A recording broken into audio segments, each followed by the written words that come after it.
This is one of the most incredible places I've ever stayed. This is a traditional neighborhood where the locals live in Akrotiri, a village on Santorini in Greece. This traditional cave house has been beautifully restored. Not all the caves around here have, but this one has that beautiful brick doorway, these gorgeous stone floors, and I love the natural contours of these doorways and that half moon above the bedroom doorway. Here's the lounge area with, I think, some local artwork. Over here is the kitchen. And I love all the natural light that floods through this window and door. The kitchen is tiny, but totally efficient.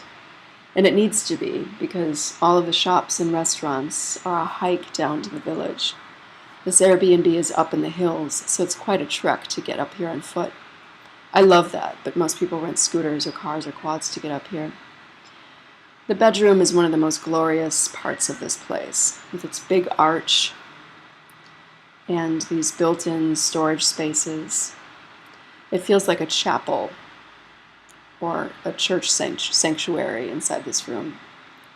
I love the view of that thick doorway and looking up at the textured ceiling, and again that half moon. So much atmosphere. So earthy and nurturing.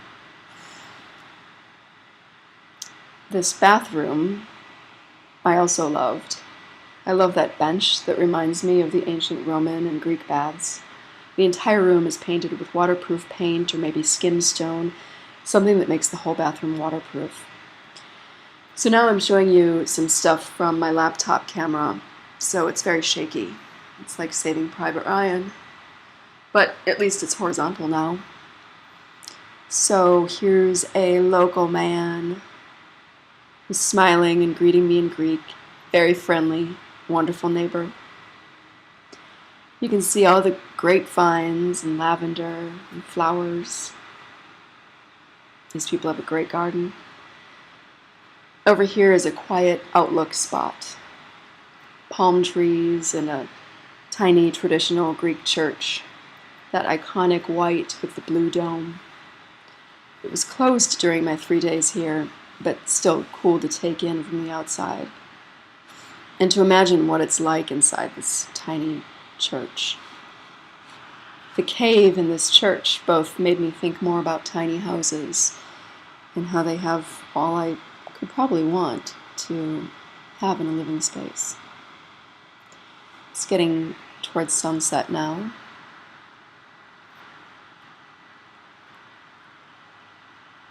Here's the caldera, the crater that was caused by the volcano.